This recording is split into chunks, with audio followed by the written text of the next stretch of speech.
Hi guys, it's the page turners with Lauren here, and I'm doing the book review on Shatter Me by Tahereh Mafi. I don't know if I'm saying it right, but I have the book cover because I read this as an ebook, but you can see the book cover here. Yeah, I've given this 4 out of 5 stars. I really like this book, and you'll see from my review. So first of all, I'll give a quick synopsis of the book, and then I'll go into the review as always. So the synopsis, it's another dystopian book. Surprise, surprise. It's told through the main protagonist, which is a girl, and her name is Juliet. As all dystopian books, they have this high authority called their establishment.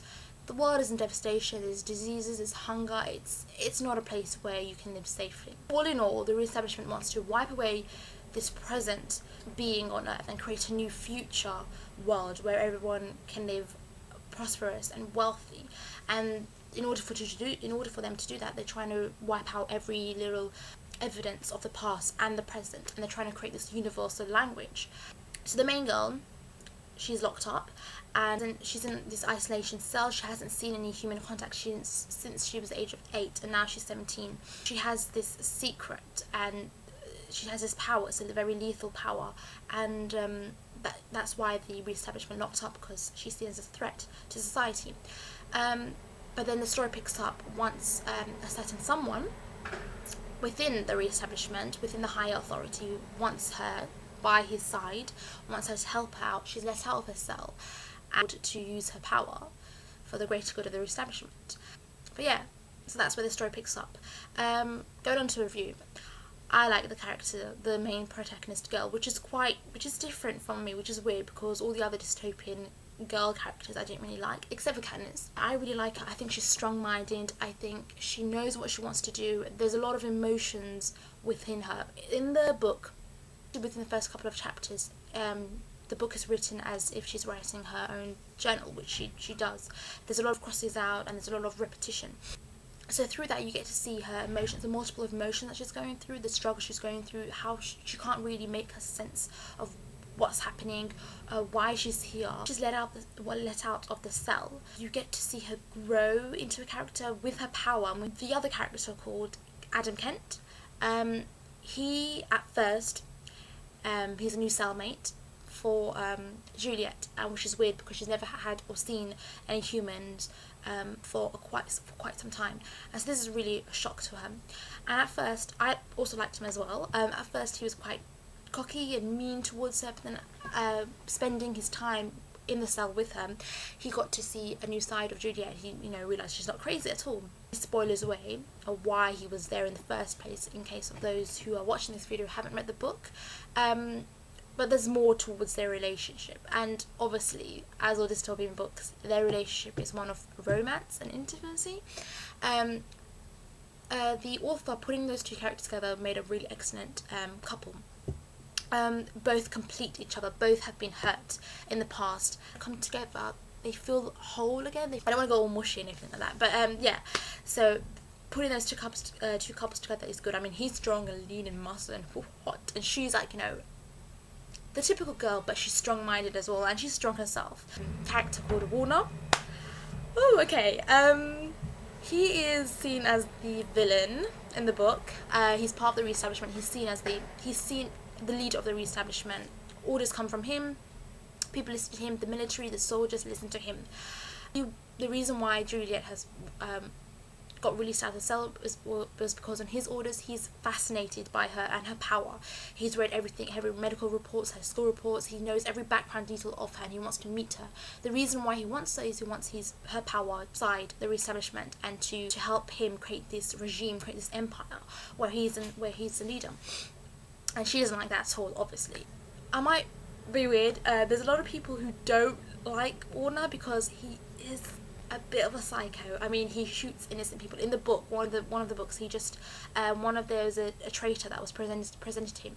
He swiftly got out his gun and just shot him in the head. And Juliet was like, "Oh my god!"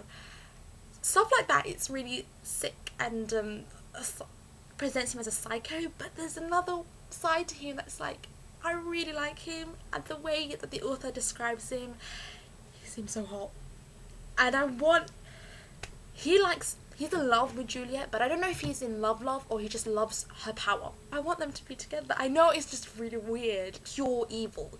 In one of the books, in order for her to show her power, he put a toddler in the middle of a trap, and anywhere the toddler steps, spikes will come up. So obviously the toddler will die, and he told Juliet, if you want to save him, then you have to go and carry the toddler and take him to safety. But if she carries or if she touches anyone, then the person will be in pain, and so the toddler will be in pain. So stuff like that. He's such a psycho. But I want them to be together. I mean, I'm happy that Adam and Juliet are together.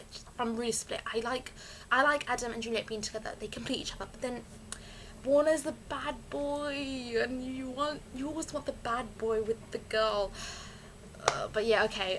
But the author did say in the second book, there's more to Warner's story, and she even said that if you do, feel strangely attracted to Warner, which I do, it's nothing to worry about, because there is a side to him in the second book. So I'm not completely crazy. The way the story was written, again, it's like she's writing her journal. You see a multiple of emotions going through that. It's written really well, actually. Mine's not made up. There's like little fragments that she can't piece together. It's like a puzzle. And the way it's written is like you get inside the protagonist's mind, and not a lot of books can do that. But the way this author writes the book, it's clear, it's understandable, and you get inside her mind. You get exactly how she's feeling, like how she feels a strange attraction to Warner, but then she knows it's not right, and how she wants Adam. Towards the end of the book, like a couple of chapters towards the end of the book, it seems to have switched. Like, it seems to have this like kind of magical, happy, not an ending, because obviously the book, we know there's more to come, but this kind of new journey for her, which is okay, because we want her to see a new journey, we want her to step into a new journey. And towards the end of the book, that's when you feel like she's beginning to understand that she's being more accepted in society. But it's weird because it turns a bit more like X-Men. She comes into this institution where there's a lot of people, there's others with similar abilities, similar powers as herself. And I thought it's quite weird throughout the main book, because throughout the whole book it was mostly about her and mostly that she's alone, but then towards the end of the book it turns a bit like X-Men. So I don't know about that, but the book towards the end was a bit rushed. The next book that I'm going to review, well, me and Tahina are going to do, is the Hunger Games trilogy. Oh, whoa! Yeah. Tahina, I think she's going to do Mockingjay, Hunger Games and Catch a Fire, and I'm going to do Mockingjay, which I can't wait for that. I love Hunger Games, oh my god, it's my life. Okay, we'll see you soon. Bye.